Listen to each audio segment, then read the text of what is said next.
A very good evening, aspirants. Welcome to Daily Newspaper Analysis of Shankar IAS Academy. Today's date is 2nd of February 2024. Now, before getting into the news article discussion, I have an important announcement for you. Everyone know to clear UPSC Prelims examination, it is mandatory to score a qualifying mark in CSAT. Now, to ease the difficulty of the CSAT paper, we have brought you dedicated program called CSAT Plus. It is a 1-month revision program starting from 9th February 2024. The duration of the class starts from 11 a.m. to 1:30 p.m. So what are you waiting for? Just click the link in the description and join the class as soon as possible. So with this happy note, let us move on to see the list of articles for today's discussion. Displayed here are the list of news articles that we are going to discuss today. As you can see, these news articles are sourced from different newspapers as well. So without much delay, let us get into the first news article discussion. Take a look at this news article. According to the news article, the Chennai Corporation has planned to build big biocomposed natural gas plants. These plants aim to create a circular economy by using biodegradable waste. See, the idea here is to turn waste into energy and reduce the need for fossil fuels.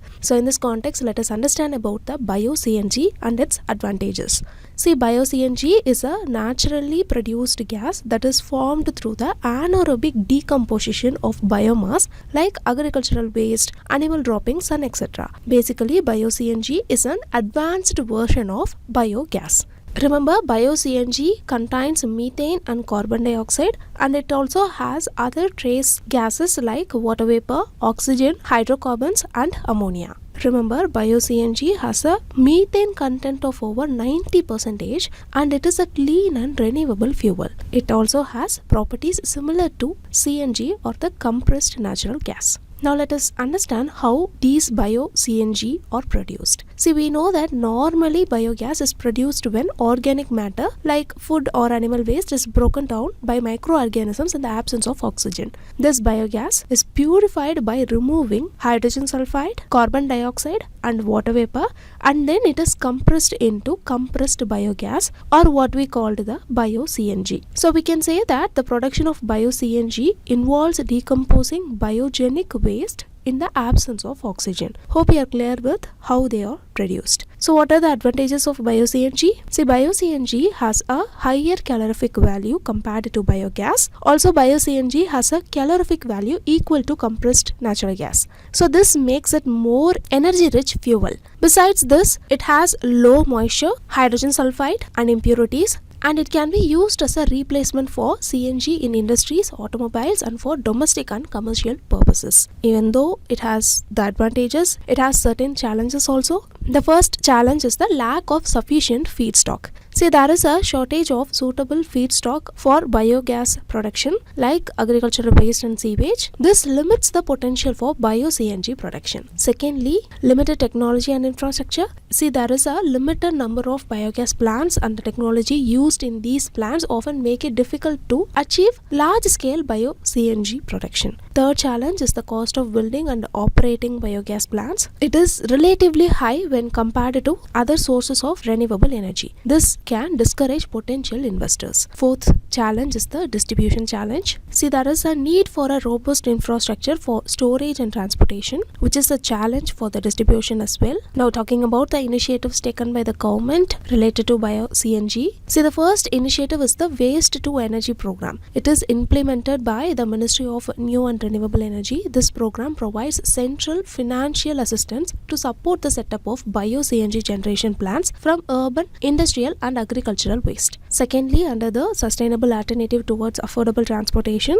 or in short called as SATAT initiative, under the initiative, the government envisions setting up 5,000 bio-CNG plants. The production target is 15 million tons of bio-CNG by 2023 to 24. The initiative encourages entrepreneurs to establish bio-CNG plants and supply bio-CNG to oil marketing companies for use as automotive fuel. Finally, the Department of Drinking Water and Sanitation launched Gopardhan scheme, which is also called as the Galvanizing Organic Bio-Agro Resources Dhan scheme. This scheme provides financial assistance for setting up of cluster or community level biogas plants, and it is focused primarily on solid waste management. So these are all very important points that you have to remember about bio-CNG. Bio-CNG is nothing but the advanced version of biogas. It is produced by decomposing biogenic waste in the absence of oxygen. One of the very important advantage of bio-CNG is that it has high calorific value compared to biogas. So with these learned points, now let us move on to the next news article discussion.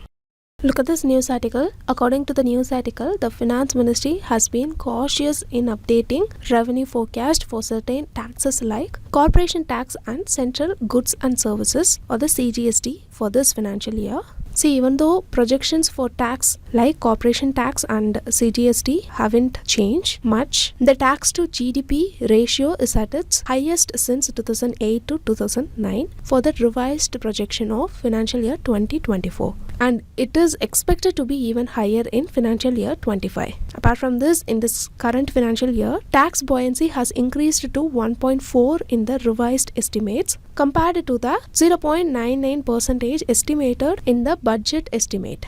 Here, all the growth in tax buoyancy is anticipated to come from personal income tax, or in simple words, among all these taxes, personal income tax is the only one expected to bring in more revenue in the revised estimates for this financial year. So this is the crux of the news article given here. Here you might have not understood certain terms like tax to GDP ratio and tax buoyancy. So let us understand them in this news article discussion. Firstly, we'll see what is tax to GDP ratio. See, the tax to GDP ratio is a key economic indicator that measures the proportion of a country's tax revenue in relation to its gross domestic product GDP. To put it simply, tax to GDP ratio is the ratio of total tax revenue collected by the government to the GDP of the country. It reflects the government's ability to generate revenue through taxes and its fiscal policies. So a higher ratio indicates a larger tax base and greater financial capacity. Here you can see the formula for tax to GDP ratio. Tax to GDP ratio is equal to total tax revenue, the whole divided by GDP into 100, since it is a ratio. So we can understand that a higher tax to GDP ratio indicates that a country has robust tax system, while a lower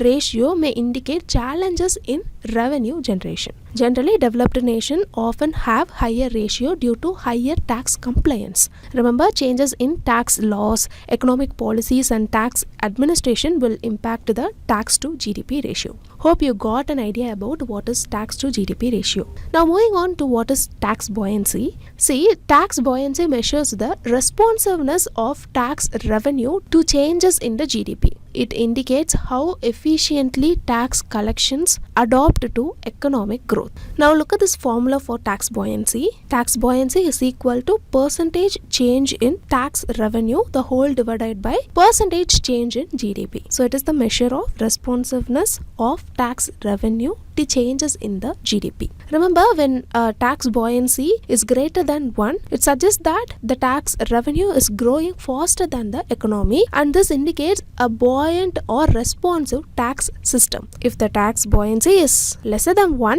it indicates that tax revenue is growing slower than the economy and suggests a low responsive tax system. This is what the term tax buoyancy refers to. Now the factors that are influencing buoyancy are, firstly, changes in tax rates, secondly, economic factors affecting GDP growth, and thirdly, tax compliance and administration efficiency. So these are all certain important facts that you have to remember about tax to GDP ratio and tax buoyancy. Very, very important prelims topic. Make note of it. So with these learned points, now let us move on to the next news article discussion. According to this news article, the interim budget has reduced the budgetary allocation for the regional connectivity scheme UDAN by 60%.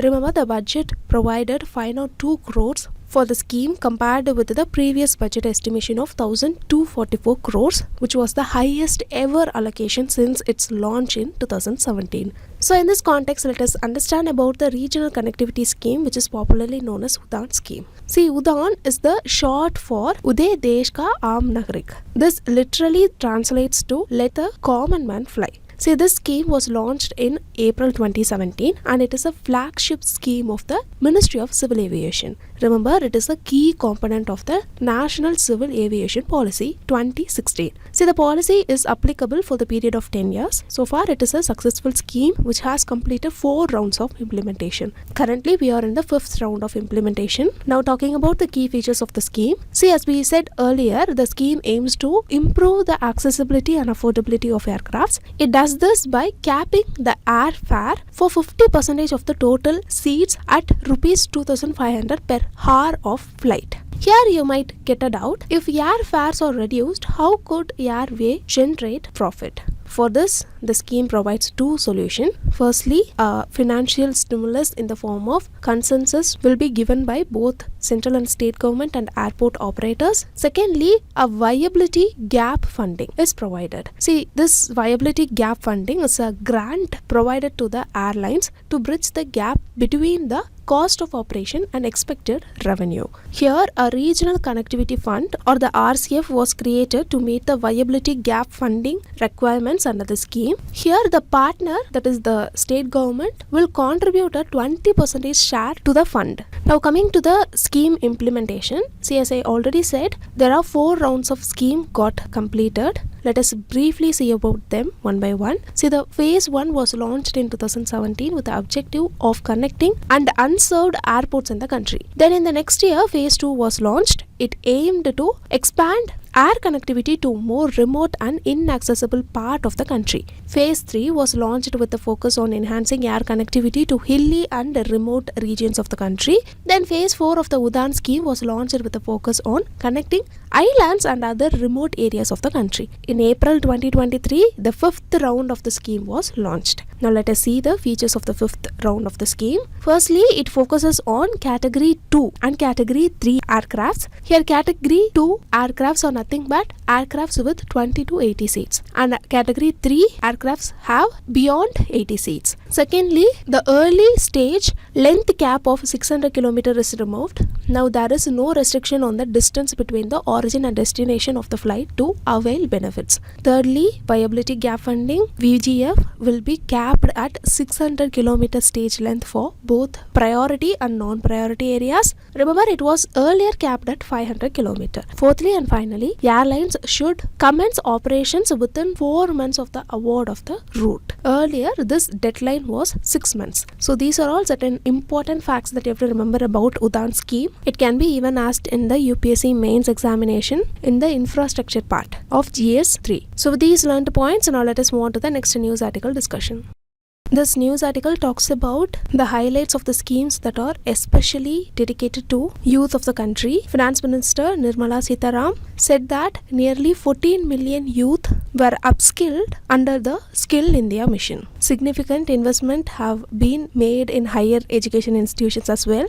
Apart from this, a 1 trillion rupees corpus with interest-free loans for tech-savvy youth is introduced. This will fuel innovation and entrepreneurship and create the next generation of tech leaders. Apart from this, the youth are trained for employment under the initiatives like Pradhan, Mantri, Mudra, Yojana, and additional support for youth entrepreneurship is provided from Fund of Funds, Startup India, and Startup Credit Guarantee Scheme. These are the very important schemes related to the youth of India. So in this context, let us particularly understand about PM Mudra Yojana. See here, Mudra stands for Micro Units Development and Refinance Agency Limited. It is a non-banking financial company that supports the development of the micro enterprise sector in the country. Mudra provides refinance support to banks, microfinance institutions, and non-banking financial companies for lending to micro units which are having loan requirements up to 10 lakh rupees. In other words, it provides refinancing support for loan given under the PM Mudra Yojana.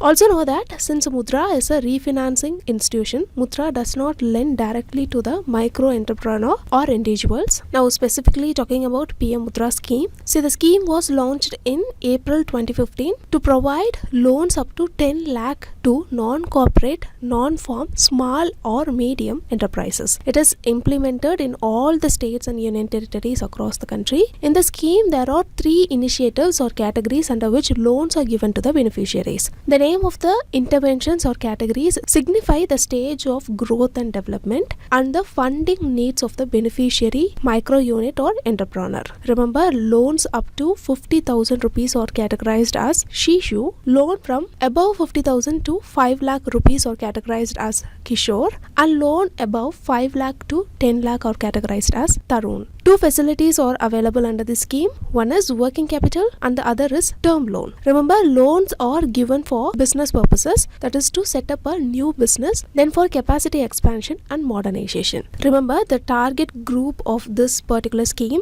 are the unfunded non-corporate, non-farm small or medium business enterprises in the manufacturing sector and trade and service sectors. The target group also include business enterprises involved in allied agricultural activities as well. Here when we say activities allied to agriculture, this includes activities like pisciculture, beekeeping, poultry, livestock rearing, grading, sorting, aggregation, agro-industries, dairy, fishery, agri-clinics and agri-business centers and the food and agro-processing centers. Remember, loans are also awarded to service related to these allied agricultural activities as well if such services promote livelihood and generate incomes. Very importantly, know that the scheme does not include crop loan and loans for land improvement. Here land improvement is nothing but setting up of canal, irrigation facilities and wells. For such things, loan are not given under Mudra scheme. Okay, have this basic understanding. So in this news article discussion, we saw about what is Mudra first. Mudra is a refinancing institution. On the other hand,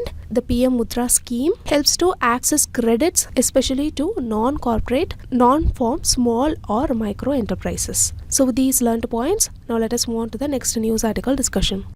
This Indian Express article talks about the significance and concerns of the Interim Budget 2024. As we all know, budget and various estimates is very important for the prelims perspective. So let us see the highlights of the budget in this news article discussion. For the understanding purpose, we shall split the discussion into two parts. In the first part, we shall see about the macroeconomic indicators and their trends given in the budget. And in the second part, we shall see about the schemes which are announced in the budget. So let's start with the first part. Here, let us see about the revised estimates of 2023 to 24. See, the revised estimates of the total receipts other than borrowings is rupees 27.56 lakh crores. In this, the share of tax receipts is 23.24 lakh crore. However, the budget marks the revised total expenditure as 44.90 lakh crore rupees. So naturally, you can see that here the expenditure is exceeding the receipts. This is called deficit. Currently, Indian economy has a fiscal deficit of 5.8% of GDP. But the budget estimates the fiscal deficit of 5.1% of GDP in 2024. Now, this target of 5.1% of GDP is set to reduce the fiscal deficit below 4.5% by 2025 to 26. So, this is regarding the revenue and the expenditure and the fiscal deficit as mentioned in the revised estimates. Secondly, let us see about the borrowings of central government. See, the budget estimates that there will be a lowering of borrowings by the central government.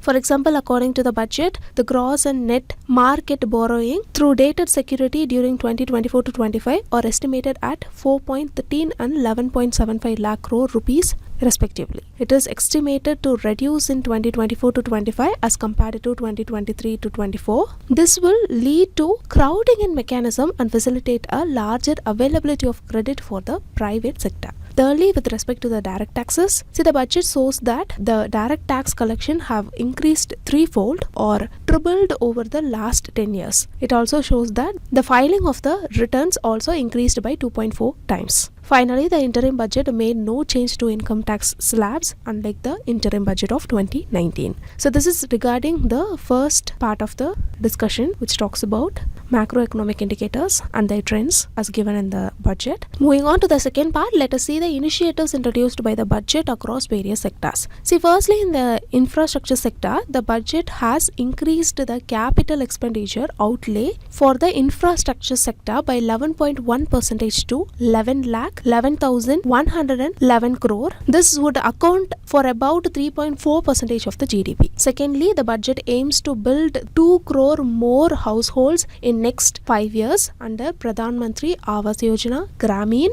Thirdly, it also envisions rooftop solarization scheme in which 1 crore households will be enabled to obtain up to 300 units free electricity every month by trapping solar energy. Fourthly, in the social sector, the budget aims for a vaccination program to prevent cervical cancer. Remember, it proposed vaccination for girls in age group of 9 to 14 years for preventing cervical cancer. cancer. The budget also says that there will be a new scheme for strengthening deep tech technologies in the field of defense. So these are all the gist of the interim budget 2024. All these conveys the confidence of the BJP in forming the government in the upcoming election. So we shall wait and see how these gets turned into. So with these learned points, now let us move on to the next news article discussion. Look at this news article. As per the article, the Tamil Nadu government has declared 80,000 hectares of reserve forest in Bargur Hills in Erode district as Thandai Periyar Wildlife Sanctuary. Know that this stretch of the protected forest links Nilgiri's Biosphere Reserve with the Kaveri South Wildlife Sanctuary. Remember, this is the 18th wildlife sanctuary in the state. So in this context, let us understand about wildlife sanctuary from the prelims perspective. First of all, after the passage of Wildlife Prevention Act 1972, the protected area for the conservation of wildlife got institutionalized. They consist of national parks, wildlife sanctuaries, conservation reserve, community reserve and tiger reserve and etc. In our discussion today, let us stick to wildlife sanctuaries and discuss them. See, the Wildlife Protection Act of 1972 provided for the declaration of certain areas by the state government as wildlife sanctuaries. Remember, these areas are rich in ecological, geomorphological and natural significance. Currently, there are 567 existing wildlife sanctuaries in India. This covers an area of approximately 12,500 square kilometers. Now, let us see the process of announcing a wildlife sanctuary. See, they can be announced by both central government and state government. Remember this fact. Talking about the process of declaration by the state government, firstly, the state government may, by notification, declare its intention to establish a sanctuary in any area within or outside of any reserve forest. Usually, such area would have ecological, faunal, floral and geomorphological significance. After the initial notification, there will be a period of claiming rights by the forest dwellers. Finally, after that claiming period is over, the state government may issue a notification specifying the boundaries of the sanctuary and declare it as wildlife sanctuary. So these are the process followed when a state government declares a wildlife sanctuary. Now, when a central government declares a wildlife sanctuary, the central government initially may notify an area as sanctuary if it is satisfied that an area is of sufficient ecological, faunal, floral, geomorphological, natural or zoological significance. So this is about the process. Now let us see what kind of protection is given in wildlife sanctuary and let us see how it is different from the protection offered by the national park. See, both national park and wildlife sanctuary enjoy a high degree of protection, but within them, national park enjoys a greater degree of protection than sanctuaries. Remember, certain activities like grazing of livestock are prohibited in natural parks, but in wildlife sanctuary, they are being regulated. An important point to note here is that wildlife sanctuary can be created for a particular species. For example, grizzled gained squirrel wildlife sanctuary in Srivilliputtur, but the national park is not primarily focused on individual species. So in this news article discussion, we saw about what is a wildlife sanctuary, how a wildlife sanctuary is notified by either central government or the state government. Then we saw about the degree of protection offered by wildlife sanctuary and the national park. So with this, let us move on to the next part of the news article discussion, which is the preliminary practice question discussion. Look at this first question about wildlife sanctuary. 3 statements are given and you have to find how many statements given here is or are correct. See here, the first statement is incorrect. This is because WPA Act of 1972 only provides a legal framework for their establishment. Second statement given here is actually correct. Third statement is also correct. So the only incorrect statement is statement 1. So the correct answer is option A, only 1. Moving on, this question is about economic recovery. 3 statements are given and you have to find which is the term the statements referring to. See here, the correct answer is option D, K-shaped recovery. It occurs after recession and it leads to change in the structure of the economy. Remember, in this particular shaped recovery, the economic recovery when charted together may diverge. So the correct answer for this question is option D. Moving on, START scheme was launched by which of the following ministry? The correct answer is option C, Ministry of Petroleum and Natural Gas. Moving on, what is the primary objective of Pradhan Mantri Mudra Yojana? Option D, to offer credit support to small and micro enterprises. Moving on, You have to find which of the following best defines the term tax buoyancy. The correct answer is option B, the responsiveness of tax revenue to changes in the GDP. Moving on, displayed here is the mains practice question for you today. Just go through the question and try to answer it in the comment section. With this, we came to the end of the news article discussion. If you like the video, hit like, do comment, and don't forget to subscribe to Shankar IAS Academy YouTube channel. Now, thank you so much for listening.